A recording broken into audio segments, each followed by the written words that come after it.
Previous year question paper 2023 class 10th और polynomial chapter second है आपके एनसीईआरटी का। अगर आपने पहले चैप्टर के वीडियो नहीं देखे तो सबसे पहले जाइए आप पहले चैप्टर के 1 बाय 1 वीडियो देखिए, जिससे आपको इतने आसान और इतने सिंपल लैंग्वेज में समझाया गया है कि आपका कॉन्फिडेंस बहुत ही आगे आ जाएगा।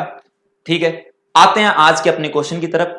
तो hello everyone, welcome to challenger classes.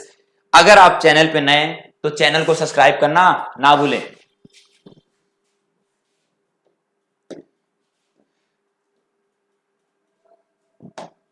ठीक है, इसमें दिया गया if the alpha and beta are zeros of quadratic polynomial. Quadratic तो नहीं बोला लेकिन पॉलिनोमियल है, तो और ये पॉलिनोमियल है कैसा? क्वाड्रेटिक ही है। कैसा है? क्वाड्रेटिक पॉलिनोमियल है। अगर ये क्वाड्रेटिक पॉलिनोमियल है तो इसको मान लिया मैंने px इक्वल टू किसका दिया हुआ है? एक्स स्क्वायर माइनस 1 दिया हुआ। कितना दिया है? एक्स स्क्वायर माइनस 1 दिया हुआ। चलिए ठीक है, यहां तक हो गया। अब हमें पूछा गया find the value alpha plus beta. हमें क्या पूछा गया है? फाइंड करना है अल्फा प्लस बीटा।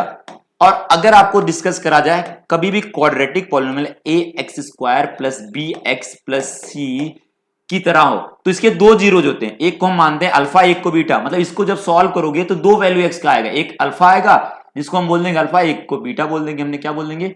एक को बीटा, एक अल्फा एक बीटा आ जाएगा। चलिए कोई बात नहीं, ये तो आपको समझ में आ गया।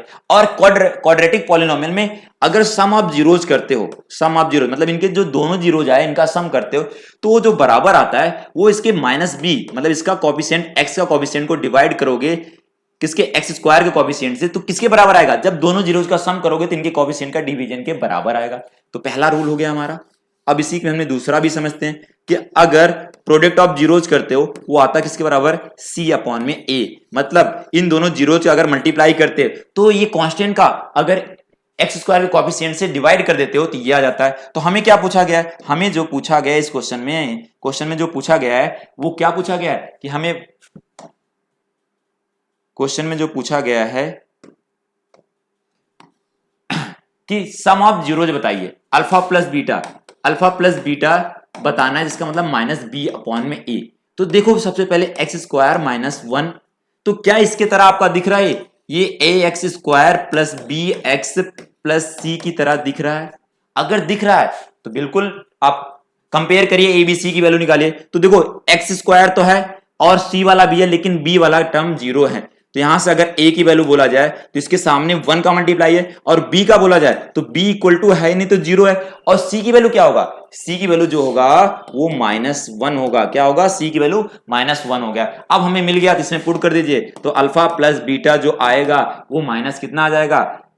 -0 अपॉन में a की वैल्यू 1 है तो इसका आंसर आएगा 0। तो alpha plus beta equal to 0। और इस क्वेश्चन को करने में आपको 20 से 25 सेकंड ही लगना चाहिए। इससे ज्यादा लग रहा है तो आप अपने टाइम को सही से मैनेजमेंट नहीं कर पाएंगे। ठीक है, तो चलिए देखो इसके आंसर आ गया आपका, फटाफट इसको नोट कर लीजिए। और अगर ये क्वेश्चन आपको बहुत ही आसान और बहुत सिंपल तरीके से लगा तो एक कमेंट और एक लाइक करना ना भूलिए, और अपने दोस्तों को भी शेयर करिए इसको। आज के लिए इतना ही, नेक्स्ट क्लास में नए क्वेश्चन के साथ मिलते हैं। तो धन्यवाद।